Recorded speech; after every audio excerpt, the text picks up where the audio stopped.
ఒక చిన్న ఎగ్జాంపుల్ చెప్తాను. ఈ మధ్యన రీసెంట్గా మా క్లాస్లో జరిగింది. హైదరాబాద్లో మా స్టూడెంట్ ఒక ఆవిడ ఉన్నారు.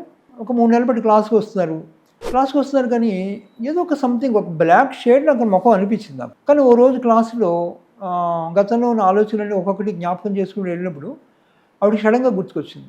తను ఆ రోజు చదువుతున్నప్పుడు వాళ్ళ తమ్ముడిని ఎత్తుకుని ఓ ఫంక్షన్లో, వాళ్ళ ఇంట్లో జరిగే ఫంక్షన్లోనే ఒక ఆయన అందరికీ ఐస్ క్రీమ్ ఇప్పిస్తుంటే ఈవిడ కూడా అడిగారు, నాకు కూడా ఐస్ క్రీమ్ ఇప్పిస్తా బాబాయ్ అని అడిగి నేను ఇప్పించి పొమ్మన్నారు. వెంటనే అమ్మాయి చాలా బాధపడింది.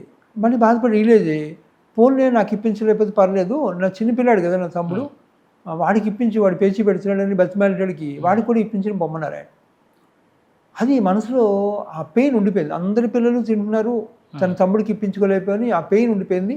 ఆ పెయిన్తోనే ఎదిగారు, ఆ పెయిన్తోనే చదువుకున్నారు, ఆ పెయిన్ లోపల ఉంది. కానీ ఆ పెయిన్ ఉందని ఆవిడ తెలియలేదు. ఆ పెయిన్తోనే మ్యారేజ్ చేస్తున్నారు. కాబట్టి లోపల ఒక పెయిన్ ఇంకొక పెయిన్ అట్రాక్ట్ చేస్తుంది. అలాగే సంసారంలో కొన్ని డిస్టర్బెన్స్ వచ్చాయి. అలాగే ఆ డిస్టర్బెన్స్ అనేవి కొనసాగుతున్నాయి. ఆవిడ ఎప్పుడైతే ఇది ఆవిడ గుర్తుకొచ్చిందో వెంటనే ఏడుపు వచ్చేసి వెంటనే ఆ బాధ వచ్చేసి ఆ ఏడ్చేశారు.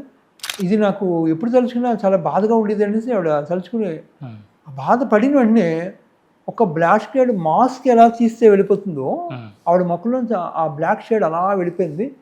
వెంటనే ఆన్ ది స్పాట్ ముఖం బ్రైట్గా. అక్కడి నుంచి ఇంకా ఆవిడకి ఏ పెయిన్ లేదు. అక్కడి నుంచి మొత్తం అన్నీ సెట్ అయిపోవడం మొదలెట్టాయి.